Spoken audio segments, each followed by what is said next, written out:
Hey everybody, welcome back to Video Myth. So today I got a fun episode for you guys this Friday because I am going through an entire arcade closet storage revamp and reorganization, pulling out some boards that have been in there for a very long time, and I realized I have not talked about Tobe Polystars for almost 4 years at this point in time. It is the original 3DO M2 arcade board I ever owned. I have two now, and I absolutely love this game. It is still my favorite unported arcade game of all time, and I figured let's grab a capture in 4K and re-review a game that I think is just a spectacular Konami hidden gem. Before we get too far involved though, do me a huge favor down below, hit like and subscribe and ring that notification bell, definitely helps us out. And if you feel so inclined and want to support the channel, we got a Patreon link down below as well. But what you're seeing right now is running on 3DO M2 hardware. This is not emulation in any way, shape, or form. This is what you would have gotten if the 3DO M2 had released as a home console in 1997 or 1998. And I absolutely love this game and everything it does. You'll see here I kind of wait to farm some of the power-ups because they will change around, and you can make this game much easier, much harder depending on what weapon you choose. Right now I have aiming on, and that is going to make the game easier so long as you can keep it. For as cute and as cheery and as bright as this game truly is, there is a ton of depth, and honestly don't look away at your cell phone. That's how you end up dead in the first stage. But this is just such a historically fun game running on hardware that never truly released in the home market. But had the 3DO M2 come to the home market, this would have been one of the launch games because Konami had a deal with Panasonic and 3DO to release arcade games on the hardware, some of the first games ever developed on the M2, and make sure they were ready for launch day. So if you had actually bought a 3DO M2 on launch, Tobe Polystars would have been one of the options that you could have purchased back in the day. And I absolutely would have loved to have had this as my day one game. It is just so much fun. It's such a great experience and time. And it's definitely down to the fact that it is just colorful, cute, charming, and whimsical in spades. This definitely has a lot of Proteus vibes in it as far as the weirdness and the overall bright, cheery nature, but there is a very complex, very complicated, and very challenging shmup underneath this. And if you can't tell already, sometimes the screen perspective will just shift. Sometimes it feels like you're just playing a standard shmup, and other times it feels like you're basically going through this kind of forced perspective, almost isometric viewpoint that you see here. You have a main shot, and you also have a missile that will travel on the ground, striking some of those ships that your main shot will not hit. And again, while I have aiming here right now, the one power-up that basically tracks the enemies, you have a great assortment of weapons, and honestly you're going to find one that really works for you. But this is just a title that I feel like 99 out of 100 people that are watching this will have never played before. There are like 2 of these still on arcade floors in Japan that I know of, and I know of about 5 of them in collector's hands. So honestly, the amount of Tobe Polystars boards out in the world may be less than 10 at this point in time, and I have 2 sitting right next to me. I keep a backup, I just love it that much. And as we get into this boss fight here, I will run it in its entirety. I just love the design of this game. This gigantic mecha octopus here shooting up all of these projectiles, having to avoid his different arms and legs, or maybe they're all arms, who knows how that works. It is just a great time, and because it is in 3D, you do get to use that perspective to dodge those legs as they come down, making you weave in and out of actual obstructions, not just projectiles. And I love the art style of this game as well. Basically the storyline is that you work in a polygon town, in a polygon world for a polygon police force, and everything in the world is made out of these blocky polygons. It is a very strange storyline, but it's just enough to sell you the overall image. As we move on to stage 3, you're going to get these mechanized polygonal dinosaurs coming out. I just love every single character in this game, every single design, and every single level. There is not a weak point to this game in my opinion, but I 100% admit I am probably very biased because you know I do love me some 3DO M2.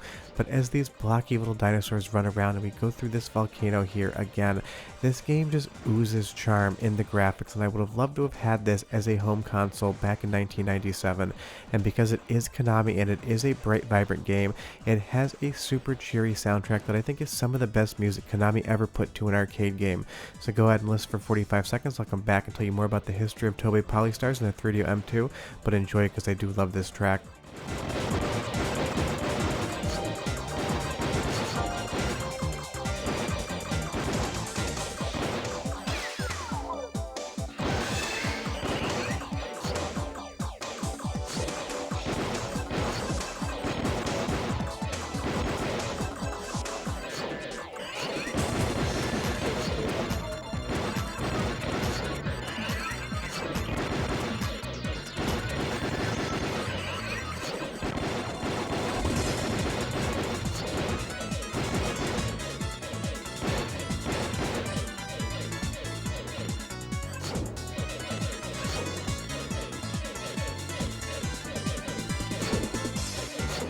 Just an awesome track, and this game is filled with them, so I will give you another sound sample in like 4 or 5 minutes. But as we fly through here and you see those cardboard box dinosaurs with the 11-piece graphic on top of them, you can tell that the art designers and character designers just had an absolute field day throwing so much whimsy into this game, because the boss of this area is a rocket-powered cardboard dinosaur that has rocket-powered boxing gloves he's going to shoot out at you, as well as fire breath that I totally forgot to avoid here, because it's been a couple years since I've actually turned this game back on. I've been playing so many things and capturing them. I just felt like revisiting some of my favorite games as I reorganized that closet. And again, as all of these boxing gloves just come towards us, don't think that the M2 wasn't powerful, because everything is blocky here. That is the art design of the game, and this game is just so much fun to look at. And again, it is unfortunate that you never got this in a home console variant or any sort of port. MAME will run it, but it's definitely not at full speed, and the audio is definitely laggy, leaving this honestly as the one true way to actually play Tobe Polystars in my opinion. And you'll see there I unfortunately took a death right when I beat the boss, because when you die in this game it's going to matter, and sometimes enemies are going to come from behind you like you just saw there and attack you. You do have choice of weapons, but the first thing is you need to upgrade from a single shot to a triple shot. From there, all the other upgrades like Vulcan or aiming are going to be available, but you do need to upgrade your weapon once before you can get to the final options. And I love this canyon run area as well. You're basically following this train track as all of these different enemies fly in from all sorts of different directions. Now it does take a minute to wrap your head around how the camera moves sometimes, because those camera movements are actually going to slightly move the bullets that you see on screen as well, so you need to be able to understand the spatial awareness of what Tobe Polystars is asking of you, and once you actually get used to it, it becomes that much more fun. But again, I just can't get over how charming this game is, and it is a great example of what the 3DO M2 could do. Now do remember, this would have been a launch game, so this is basically day 0 3DO M2 graphical quality, and we're still getting this really awesome image. This is above and beyond what the Sega Saturn could do, as well as the PlayStation 1, and I would say it's close to par for Nintendo 64, but again, this is basically stuff that looks as good as Nintendo 64 would in its final year of release versus something that would have been the day 1 experience. And as we come to the next boss, again, every single boss in this game is new, unique, and different. You have this gigantic track on the ground with a train coming towards you with these googly eyes, and you have all of these little polygon characters controlling that train, and it's going to come into the screen and out of the screen trying to attack you. But of course, because we are at like a 45-degree angle in a 3D space, it's not like it's a top-down view or a completely forward view, giving you a really interesting, really different perspective on how this game can work. And that's another thing I really love about Tobe Polystars, is every level shows you something slightly different. Sure, it's a shmup the entire way through from start to finish. The gameplay in and of itself is not going to change, but your perspective and what you're doing is, because at least at the start of stage 5, it does really play like a true horizontal shmup in the way that you're kind of having that top-down view of your character, but as the level goes on, it's going to shift, pivot, and change. And I just love the design of these characters here as well. Definitely reminds me a little bit of Roberto from Futurama. If you don't know the show, that probably won't make much sense, but again, as we go through this bright, cheery, tropical environment, avoiding all of these bullets and shooting down all of these planes, it just becomes an absolute frenzy, and you marry that together with all of the fun designs and everything else, and you just have such a special game. Because again, I had to hunt for this game probably for like 4 or 5 years, and then I accidentally ended up with 2 in the same week. I put a bid on Yahoo Auctions Japan, and I also found a private seller and forgot to remove my bid on the game, so I ended up with 2 of these showing up at my house after I could not find a single one for 4 years. So sometimes when it rains, it definitely does pour. And I love that we have basically the same dinosaur back, but he's now a mecha dinosaur with a complete metal wing assembly. Kind of looks like a fighter jet trying to shoot you down from the sky. Again, it is just such a fun, charming experience, and I would have loved to have been in the room when the art designers and the lead developer came up with these things, because this is the type of thing, if you asked me to make a game like this, I would 100% be proud if I came up with these character designs, and a lot of the colorways are stuff that I still use in my film career, so it kind of just matches my overall aesthetic. As you move on to stage 6, you're going to see it gets a little bit more dramatic, and you get these fun, almost headlight textures that have pure transparencies there, giving you another look at some of the hardware tricks that the 3DO M2 M2 could pull off, and I do love how everything just kind of develops in the back from darkness. Again, still a launch game day, but just looks so good on screen, runs so well, and just shows off what the 3DO M2 could have done in the first couple weeks of its actual life. But I told you I'd give you one more sound sample, so go ahead and listen to this track for 30 seconds. Different but still awesome, and I'll come back and show you how this game ends and tell you a little bit more about why it is so rare. But enjoy.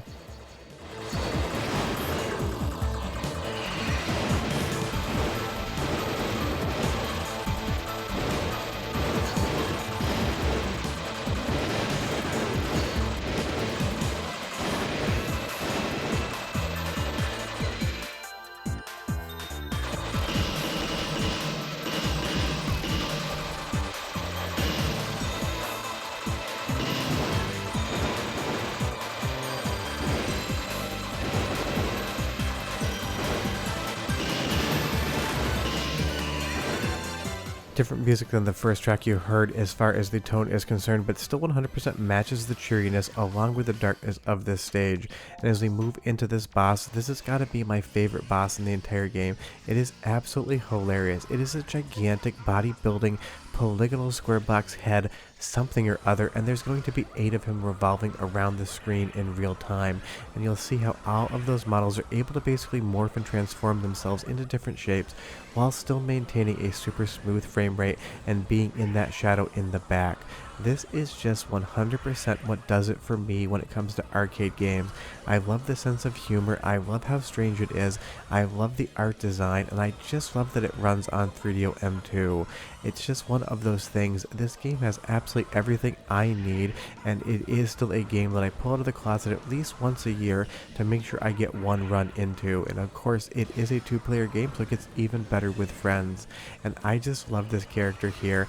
Honestly, if I was ever going to get a tattoo, and I'm just not the type of person to do it, that might be my first tattoo. That dude there just flexing, I think it would be a hilariously fun tattoo. But let's move into the final stage of the game and kind of show you how this game does end. But as far as why this game is rare, it only ever released in Japan, and it was only ever a conversion kit that would go into whatever candy cabinet you wanted to put it in.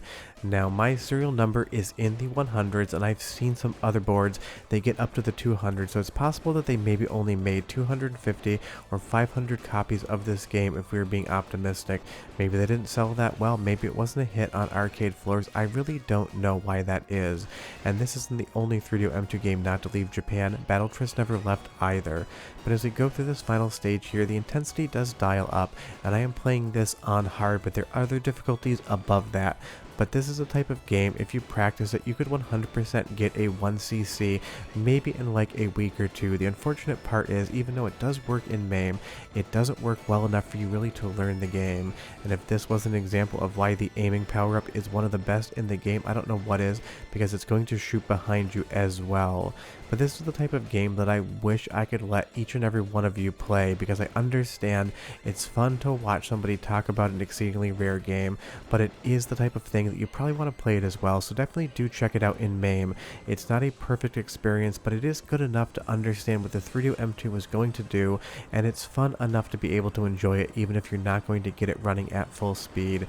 And I love this little vortex tornado effect here as well. You can see the ship receding into that fog, and it's not fog that's hiding anything like Nintendo 64 does. It is just a graphical effect that the 3DO M2 was capable of doing, and that's why this game is such a historically important game as well. It's running on hardware that never truly existed for a home console, and it was the first retail release of anything running on the 3DO M2. Imagine the Super Nintendo CD if Sony and Nintendo would actually release that as an arcade board, but never as a home console. That's the equivalent of what you're getting here with Tobe Polystars. And as we fight the final boss here, again, very challenging. This game just does everything right, and it's so unfortunate that it really isn't more well known. I totally understand why that is, though. It's not the type of thing that you can just pop out and play at your local arcade. I don't even know any other owners of this in North America. I know a few people in Japan and a few people in Europe, but honestly, in my closet might be the 2 that actually reside in the US. But if you know of any other instances of these being out there in the wild, do leave me a comment down below, because like I said, last I knew there was 2 in Japan, but that was pre-pandemic, so it's very possible that at least one of those, if not both, are off store floors these days, and that would just be an absolute bummer, because there should be at least one place in the world where you can walk into an arcade today and play Tobe Polystars on 3DO M2 hardware. And I love the boss here. Basically, once you get him out of that protective shell, he just runs around, shoots off one bullet, and as long as you can keep shooting him, he ends up dead on the ground. And that is Tobe Polystars. It is just such an amazing game in my opinion. It's colorful, it's cheery, it's challenging, it's got great graphics, it's got an awesome soundtrack, and it runs on my favorite console that never existed, the 3DO M2, and you even get a really fun little bit of credit sequence here. You can tell the people that made this game just absolutely loved making it. There's so much charm, so much love put into it.